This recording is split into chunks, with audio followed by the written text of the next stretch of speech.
Welcome back to my channel fine maths classes. So ഇന്നത്തെ ക്ലാസ്സിൽ നമ്മൾ പഠിക്കാൻ പോകുന്നത് 9th chapter some applications of ട്രിഗ്നോമെട്രിയിലെ എക്സസൈസ് 9.1 ക്വസ്റ്റ്യൻ നമ്പർ 2 ആണ് കേട്ടോ. അപ്പോൾ എൻ്റെ ചാനൽ സബ്സ്ക്രൈബ് ചെയ്യാത്തവർ please subscribe my channel, maximum share ചെയ്ത് സപ്പോർട്ട് ചെയ്യുക, ബെല്ലൈക്കണം എനേബിൾ ചെയ്യുക. അപ്പോൾ നമുക്ക് എന്ത് ചെയ്യാം, ഇന്നത്തെ സെക്കൻഡ് ക്വസ്റ്റ്യൻ ഇവിടെ സ്റ്റാർട്ട് ചെയ്യാം. സെക്കൻഡ് ക്വസ്റ്റ്യൻ ഇതാണ്: a tree breaks due to storm and the broken part bend so that the top of the tree touches the ground making an angle 30 degree with it. അപ്പോൾ എന്താണ് പറഞ്ഞിരിക്കുന്നത്? ഒരു മരം അല്ലേ. അപ്പോൾ മിസ് ഇതേ ഒരു ട്രീ ഇവിടെ വരയ്ക്കുകയാണ്. ഇതാണ് നമ്മുടെ മരം. ഓക്കെ, ഇതതിൻ്റെ അതായത് നമ്മുടെ മരം നമ്മളിവിടെ റെഡിയാക്കി കഴിഞ്ഞു. ഇനി എന്താണ് പറഞ്ഞിരിക്കുന്നത്? A tree breaks due to storm and the broken part bends so that the top of the tree touches the ground making an angle 30 degree with it. അതായത് നല്ലൊരു കാറ്റടിച്ചപ്പോൾ, നല്ലൊരു കൊടുങ്കാറ്റടിച്ചപ്പോഴത്തേക്ക് നമ്മുടെ ട്രീ എന്ത് പറ്റി? ഒടിഞ്ഞു. എവിടെ വെച്ച് ഒടിഞ്ഞു? ഇവിടെ വെച്ച് ഒടിഞ്ഞു എന്ന് നിങ്ങൾ വിചാരിക്കാം. ഓക്കെ, അപ്പോൾ ഇത് നമ്മുടെ ട്രീയുടെ മുകൾ ഭാഗമാണ്, ഇത് ട്രീയുടെ താഴ്ഭാഗമാണ്. അപ്പോൾ നമ്മുടെ ഒരു കൊടുങ്കാറ്റ് അടിച്ചപ്പോഴത്തേക്ക് നമ്മുടെ ട്രീ എന്ത് ചെയ്തു? നമ്മുടെ മരം ഒടിഞ്ഞു. ഒടിഞ്ഞിട്ട് അത് എന്ത് ചെയ്തു? താഴോട്ട് പതിച്ചു, താഴെ വന്നു. ഓക്കെ, അപ്പോൾ നമ്മുടെ ട്രീ എവിടെ വന്നു? താഴെ വന്ന് പതിച്ചു. ഓക്കെ, അപ്പോൾ ഈ ട്രീയുടെ താഴ്ഭാഗവും ഈ ടോപ്പ്, ഈ മരത്തിൻ്റെ ഈ മുകൾ ഭാഗം ഉണ്ടല്ലോ, ഇത് വന്ന് നമ്മുടെ ഗ്രൗണ്ടിൽ ടച്ച് ചെയ്യുന്നുണ്ടല്ലോ. അപ്പം ഇതും ഈ ഒരു ലെവലും കൂടി ചേർന്നിട്ട് ഇവിടെ ഒരു ആംഗിൾ ഫോം ചെയ്തു. എത്രയാണെന്നറിയാവോ? 30 ഡിഗ്രി. ഓക്കെ, അതാണ് ഇവിടെ പറഞ്ഞിരിക്കുന്നത്. And the broken part bend so that the top of the tree touches the ground making an angle 30 degree with it. കണ്ടോ? അപ്പോൾ ഈ ബ്രോക്കൺ പാർട്ട് കണ്ടോ, ഈ ട്രീ ഒടിഞ്ഞിട്ട് അത് വന്ന് ഗ്രൗണ്ടിൽ ടച്ച് ചെയ്തു. അത് നമ്മുടെ ഗ്രൗണ്ടുമായിട്ട് എത്ര ഡിഗ്രി ആംഗിൾ ഫോം ചെയ്തു? 30 ഡിഗ്രി ആംഗിൾ ഫോം ചെയ്തു. ഈ ട്രീ നിൽക്കുന്നതിൻ്റെ താഴ്ഭാഗമാണ് ഇതിൻ്റെ ഗ്രൗണ്ട് ലെവൽ എന്ന് പറയുന്നത്. അപ്പോൾ ഈ ഗ്രൗണ്ട് ലെവലുമായിട്ടാണ് ഈ ട്രീയുടെ ടോപ്പ് എന്ത് ചെയ്തത്? ഒടിഞ്ഞു വീണ ആ ഒരു ഭാഗം ഉണ്ടല്ലോ, അത് 30 ഡിഗ്രി ആംഗിൾ ഫോം ചെയ്തത്. ഇനി എന്താ പറഞ്ഞിരിക്കുന്നത്? The distance between the foot of the tree to the point where the top touches the ground is 8 metre. ഇനി എവിടെയാണോ നമ്മുടെ മരത്തിൻ്റെ ഈ മുകൾ ഭാഗം വന്ന് തട്ടിയത്, ഓക്കെ, അതും നമ്മുടെ ഈ മരത്തിൻ്റെ ഈ താഴ്ഭാഗവും കൂടി ഉള്ള ആ ഒരു ഡിസ്റ്റൻസ് എന്ന് പറയുന്നത് നമുക്കിവിടെ തന്നിട്ടുണ്ട്. എത്രയാണ്? 8 മീറ്റർ. കണ്ടോ? Top touches the ground. കണ്ടോ? ഗ്രൗണ്ടിൽ തട്ടിയ ആ ഒരു പോയിന്റും ഇതിൻ്റെ ഫൂട്ടെന്ന് വെച്ചാൽ ഇതിൻ്റെ താഴ്ഭാഗം, ഇതും തമ്മിലുള്ള ഈ ഒരു ദൂരം, ഈ ഒരു ഡിസ്റ്റൻസ് ആണ് 8 മീറ്റർ എന്ന് നമുക്ക് തന്നിരിക്കുന്നത്. ഇനി എന്ത് കണ്ടുപിടിക്കാനാണ് പറഞ്ഞിരിക്കുന്നത്? Find the height of the tree. ഈ ഹൈറ്റാണ് നമുക്കിവിടെ വേണ്ടുള്ളത്. മനസ്സിലായോ? അപ്പോഴുണ്ടല്ലോ നമുക്ക് എങ്ങനെ കണ്ടുപിടിച്ചാൽ ഇതിൻ്റെ ഹൈറ്റ് കിട്ടും? അതിന് വേണ്ടിയിട്ട് നമുക്ക് ഇവിടെ ABC എന്നൊക്കെ നമുക്ക് കൊടുക്കാം. അതായത് നിങ്ങളിവിടെ നോക്കിക്കഴിഞ്ഞാൽ മനസ്സിലാകും, ഇവിടെ വെച്ചിട്ടാണ് നമ്മുടെ മരം ഒടിഞ്ഞിരിക്കുന്നത്. ഓക്കെ, അപ്പോൾ ഇവിടം വരെയുള്ള ഹൈറ്റ് ആദ്യം നമ്മൾ കണ്ടുപിടിക്കണം. അതെന്താണ്? AB. ഓക്കെ, ഇനി ഈ മുകളിലോട്ടുള്ള ഈ പോർഷനാണ് ഒടിഞ്ഞതേ ഇങ്ങോട്ട് താഴെ വീണത്. അപ്പോൾ ഇതെന്താണ്? ഈ മുകളിലോട്ടുള്ള ഈ പോർഷനല്ലേ ഇങ്ങോട്ട് ഒടിഞ്ഞു കിടക്കുന്നത്. അപ്പോൾ നമ്മൾ എന്ത് ചെയ്യണം? ഈ AC കണ്ടുപിടിക്കണം. ഓക്കെ, ഇത് രണ്ടും കൂടി ചേർന്നാൽ നമുക്ക് എന്ത് കിട്ടും? ഹൈറ്റ് ഓഫ് ദ ട്രീ കിട്ടും. കണ്ടോ? കാരണം ഇവിടെ വെച്ചിട്ടാണ് നമ്മുടെ മരം ഒടിഞ്ഞത്. ഇതിൻ്റെ മുകളിലോട്ടുള്ള ഈ ഒരു പോർഷനാണ് ഒടിഞ്ഞത്, ഈ താഴെ വന്ന് തട്ടിയിരിക്കുന്നത് ആണല്ലോ. ദാറ്റ് മീൻസ് ഈ ട്രീയുടെ ഹൈറ്റ് കണ്ടെത്താൻ പറഞ്ഞു കഴിഞ്ഞാൽ നമ്മൾ എന്ത് ചെയ്യണം? ഈ AB പോർഷൻ, ഇതിൻ്റെയും ഇത് കണ്ടുപിടിക്കണം, അതേപോലെ തന്നെ ഇതിൻ്റെ ഇതും കണ്ടുപിടിക്കണം. രണ്ടും കൂടി ആഡ് ചെയ്ത് കഴിഞ്ഞാൽ നമ്മുടെ ഹൈറ്റ് ഓഫ് ദി ട്രീ കിട്ടിക്കോളും. പിടികിട്ടിയാ എൻ്റെ മക്കൾസേ? ഓക്കെ, അപ്പം നമ്മളിത് എങ്ങനെ കണ്ടുപിടിക്കും? ട്രിഗ്നോമെട്രിക് റേഷ്യോസ് യൂസ് ചെയ്തിട്ടാണ് നമ്മളിതിവിടെ കണ്ടുപിടിക്കാനായിട്ട് പോണത്. ഓക്കെ, അപ്പോൾ ഈ സംഭവം എന്താണെന്ന് എല്ലാവർക്കും പിടികിട്ടിയേ? അതായത് ഇത്രയും നീളമുള്ള ഒരു മരം പകുതി വെച്ച് ഒടിഞ്ഞു വീണു. അപ്പോൾ ഈ മരത്തിൻ്റെ ഉയരം കണ്ടുപിടിക്കാൻ പറഞ്ഞാൽ ആ ഒടിഞ്ഞു വീണത് വരെയുള്ള ഭാഗത്തിൻ്റെ ഹൈറ്റ്, ഈ മുകളിലോട്ടുള്ള പോർഷൻ ആണല്ലോ ഒടിഞ്ഞു വീണിരിക്കുന്നത്, അതാണല്ലോ ഈ നീളം എന്ന് പറയുന്നത് അല്ലേ. അപ്പോൾ ഇത് രണ്ടും കൂടി ആഡ് ചെയ്താൽ പോരെ ഈ മരത്തിൻ്റെ, അതായത് ഒടിയുന്നതിന് മുമ്പുള്ള ഈ മരത്തിൻ്റെ ഉയരം കണ്ടെത്താനായിട്ട് അല്ലേ. ഓക്കെ, സോ അപ്പം നമുക്ക് എന്ത് ചെയ്യാം, അത് കണ്ടുപിടിക്കാൻ വേണ്ടിയിട്ട് ട്രിഗ്നോമെട്രിക് റേഷ്യോസ് ഇവിടെ അപ്ലൈ ചെയ്യാം. ഓക്കെ, ഇനി മിസ് ഇവിടെ ട്രിഗ്നോമെട്രിക് റേഷ്യോസ് അപ്ലൈ ചെയ്യണമെന്ന് പറഞ്ഞല്ലോ, അതെങ്ങനെയാണ് മക്കൾസെ? അതായത് നമ്മുടെ ട്രിഗ്നോമെട്രിക് റേഷ്യോസ് എന്ന് പറഞ്ഞാൽ സൈൻ കോസ് ടാൻ, അതും നമ്മുടെ ഈ എന്താ പറയുന്നത് നമ്മുടെ ഈ ഒരു ഇതിപ്പോൾ നമുക്കിവിടെ കിട്ടിയിരിക്കുന്നത് ഒരു റൈറ്റ് ആംഗിൾഡ് ട്രയാങ്കിൾ ആണ്. കാരണം ഇത് വെർട്ടിക്കൽ പൊസിഷൻ, ഇത് ഹോറിസോണ്ടൽ പൊസിഷൻ, ഇത് രണ്ടും കൂടി ചേരുന്നിടത്ത് എന്താണ് നമുക്ക് കിട്ടുന്നത്? 90 ഡിഗ്രി. ഓക്കെ, അപ്പോൾ ഈ റൈറ്റ് ആംഗിൾഡ് ട്രയാങ്കിൾ ആണ് നമുക്ക് മനസ്സിലായി. അപ്പോൾ ഈ റൈറ്റ് ആംഗിൾഡ് ട്രയാങ്കിളിൻ്റെ സൈഡുകളും നമ്മുടെ ട്രിഗ്നോമെട്രിക് റേഷ്യോസായി സൈനും കോസും ടാനും തമ്മിൽ ഒരു കണക്ഷൻസ് ഉണ്ട് അല്ലേ? ആ കണക്ഷനാണ് നമ്മളിവിടെ അപ്ലൈ ചെയ്യുന്നത്. ഓക്കെ, അതെങ്ങനെയാണെന്നുള്ളത് നോക്കാം. ഇതാണ് നമ്മുടെ ആംഗിൾ 30 ഡിഗ്രി. അപ്പോൾ ഈ 30 ഡിഗ്രിക്ക് ഓപ്പോസിറ്റ് കിടക്കുന്ന സൈഡിനെ നമ്മൾ എന്തെന്ന് പറയും?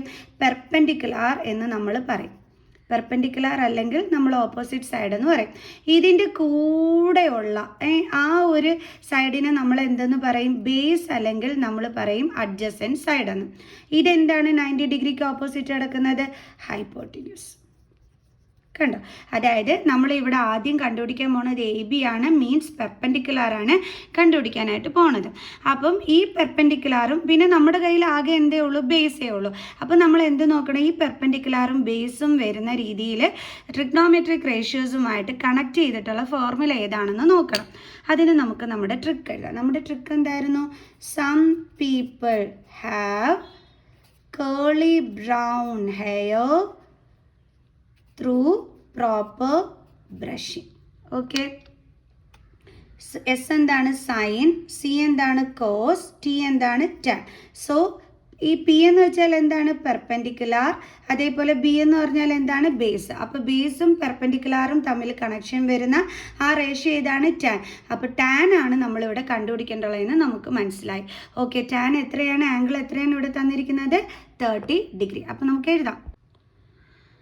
അപ്പോൾ ഇനി നമുക്ക് എന്ത് ചെയ്യാം? ഇതൊക്കെ ഒന്ന് എടുത്ത് എഴുതാം. അപ്പോൾ ബി സി നമുക്ക് എത്രയാണെന്ന് തന്നിട്ടുണ്ട്? 8 മീറ്റർ ആണെന്ന് തന്നിട്ടുണ്ട്. പിന്നെ ഇനി എന്താണ് നമ്മൾ കണ്ടുപിടിക്കേണ്ടത്? ടാൻ ആണ് അല്ലേ? ടാൻ ആംഗിൾ എത്രയാണ് ഇവിടെ? 30 ഡിഗ്രി. ഓക്കെ, അപ്പോൾ ടാൻ 30 ഇസ് ഈക്വൽ ടു എന്തായിരുന്നു കണക്ഷൻ? Perpendicular by base.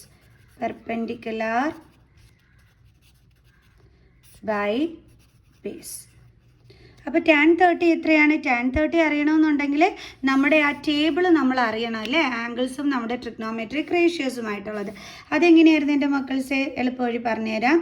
0, 30, 45, 60, 90 ഇതാണ് നമ്മളുടെ സ്പെസിഫൈഡ് ആംഗിൾസ് എന്ന് പറയുന്നത്. ഇനി നമ്മുടെ ട്രിഗ്നോമെട്രിക് റേഷ്യോസ് എന്തൊക്കെയാണ്? Sine, cos, tan.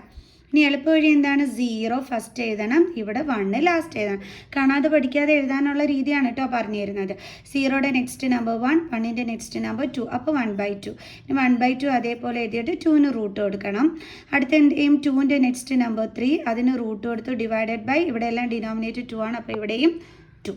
ഇനി എന്ത് ചെയ്യണം? ഇത് റിവേഴ്സിങ് ഓർഡറിൽ എഴുതണം, അതായത് തിരിച്ചെഴുതണം. 1, പിന്നെ ഇവിടെ എന്താണ്? √3/2, പിന്നെ ഇവിടെ എന്താണ്? 1/√2, പിന്നെ എന്താണ്? 1/2, പിന്നെ എന്താണ്? 0.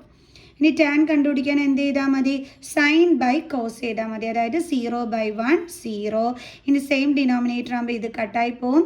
അപ്പോൾ ഇതിൻ്റെ ന്യൂമറേറ്റർ ഡിവൈഡഡ് ബൈ ഇതിൻ്റെ ന്യൂമറേറ്റർ, അപ്പോൾ എന്ത് കിട്ടി? 1/√3. ഇനി ഇവിടെയും ഇതേ സെയിം ആയതുകൊണ്ട് കട്ടായിപ്പോയി. ഇനി ഇതിൻ്റെ ന്യൂമറേറ്റർ ഡിവൈഡഡ് ബൈ ഇതിൻ്റെ ന്യൂമറേറ്റർ. 1/1 എന്ന് വെച്ചാൽ എൻ്റെ ആൻസർ 1. ഇതും കട്ടായിപ്പോയി, അപ്പോൾ √3/1. ഇതെന്താണ്? 1/0 എന്ന് വെച്ചാൽ നോട്ട് ഡിഫൈൻഡ്. √3/1 എന്ന് വെച്ചാൽ എന്താ മക്കൾസെ? √3 എന്ന് മാത്രമേ എഴുതിയാൽ മതി കേട്ടോ. ഓക്കെ, ഇനി നമുക്ക് കണ്ടുള്ളത് ടാൻ 30 ആണ്. ദേ അത് കണ്ടുപിടിച്ചു. എന്താണ്? 1/√3. അപ്പോൾ നമ്മൾ ടാൻ 30യുടെ അവിടെ എന്താ എഴുതേണ്ടുള്ളത്?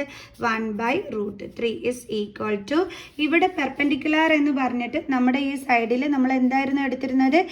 A B. ബേസ് എന്താണ്? BC. അപ്പോൾ നമുക്ക് എഴുതാം AB/BC. അപ്പം 1/√3 ഇസ് ഈക്വൽ ടു AB നമുക്ക് അറിഞ്ഞുകൂടാ ബൈ BC നമുക്കറിയാലോ. BC ഇവിടെ എത്ര തന്നത്? 8. ഇനി എന്ത് ചെയ്യണം? ഇതും കൂടി ക്രോസ് മൾട്ടിപ്ലൈ ചെയ്യണം. അപ്പോൾ നമുക്ക് എന്ത് കിട്ടും? √3 into AB is equal to 1 into 8 എത്രയാണ്? 8. ഓക്കെ, 1ഉം 8ഉം കൂടി മൾട്ടിപ്ലൈ ചെയ്തു, അപ്പോൾ നമുക്ക് 8 എന്ന് കിട്ടി. Then AB is equal to 8, √3 into ആണ്, സോ ട്രാൻസ്പോസ് ചെയ്യുമ്പോൾ ഡിവൈഡഡ് ബൈ √3. അപ്പോൾ നമുക്ക് AB എന്താണ് കിട്ടിയത്? 8/√3 മീറ്റർ എന്നാണ് നമുക്ക് കിട്ടിയത്. ഓക്കെ, ഇനി ഇതേപോലെ അടുത്ത നമുക്ക് എന്ത് വേണം? ഈ ഹൈപ്പോട്ടിന്യൂസ് AC കൂടി വേണം, കാരണം ഇത് രണ്ടും കൂടി ആഡ് ചെയ്യുമ്പോഴാണ് നമുക്ക് ട്രീയുടെ ഹൈറ്റ് കിട്ടുന്നത്. അപ്പോൾ നമ്മൾ എന്ത് കണ്ടുപിടിക്കണം? AC. അതിന് നമ്മുടെ കയ്യിൽ എന്തുണ്ട്? ബേസ് ഉണ്ട്. അപ്പോൾ ബേസും ഹൈപ്പോട്ടിന്യൂസുമായിട്ട് കണക്ട് ചെയ്ത് വരുന്നത് എടുത്താൽ പോരെ. അത് എന്തിലാണ് വരുന്നത്? കോസിലാണ് വരുന്നത് കേട്ടോ. കോസാണ് ബേസ് ബൈ ഹൈപ്പോട്ടിന്യൂസ്. അപ്പോൾ കോസ് എത്രയാണ് ആംഗിൾ? 30 ഡിഗ്രി. അപ്പോൾ നമുക്ക് എഴുതാം cos 30 degree is equal to base by hypotenuse. അപ്പോൾ കോസ് 30 നമുക്കറിയാലോ, അത് ഇവിടെ എഴുതി വെച്ചിട്ടുണ്ട്. എന്തായിരുന്നു? √3/2. ഇത് മിസ് ടാൻ കണ്ടുപിടിക്കാൻ വേണ്ടിയിട്ട് 2 വെട്ടിക്കളഞ്ഞതാണ്.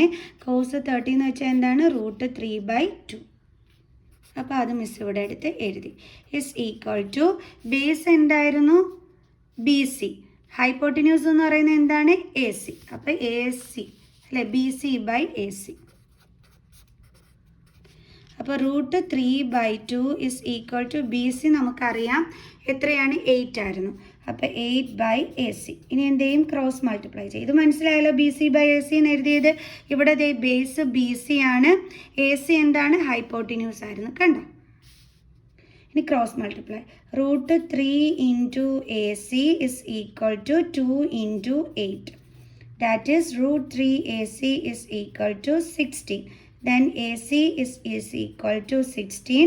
√3 ഇൻറ്റു ആണ്, ട്രാൻസ്പോസ് ചെയ്യുമ്പോൾ ഡിവൈഡഡ് ബൈ √3. അപ്പോൾ നമുക്ക് എന്താ കിട്ടിയത്? AC is equal to 16/√3 metre. ഇനി നമ്മൾ എന്താ പറഞ്ഞത്? ABയും ACയും കൂടി ആഡ് ചെയ്യുമ്പോഴാണ് നമുക്ക് എന്ത് കിട്ടുന്നത്? ഹൈറ്റ് ഓഫ് ദ ട്രീ കിട്ടുന്നത്. കാരണം ഈ ഭാഗം വരെ ഉള്ള നമ്മുടെ മരം, ഓക്കെ, ഇവിടെ വെച്ചിട്ട് കൊടുങ്കാറ്റ് വന്നപ്പോൾ എന്ത് ചെയ്തു? ഈ മുകളിലോട്ടുള്ള ഇത്രയും പോർഷൻ ഒടിഞ്ഞ് താഴോട്ട് വീണു. അപ്പോൾ ഹൈറ്റ് എന്ന് പറയുമ്പോൾ ഈ ഭാഗവും വേണം, ഈ മുകളിലോട്ടുള്ള ഭാഗമാണ് ഒടിഞ്ഞതായി താഴോട്ട് കിടക്കുന്നത്. അപ്പോൾ ഇതും വേണ്ടേ? അപ്പോൾ ഇത് രണ്ടും കൂടി ആഡ് ചെയ്യുന്നതല്ലേ നമ്മുടെ ഹൈറ്റ് ഓഫ് ദ ട്രീ എന്ന് പറയുന്നത്. അപ്പോൾ നമുക്ക് എഴുതാം height of the tree is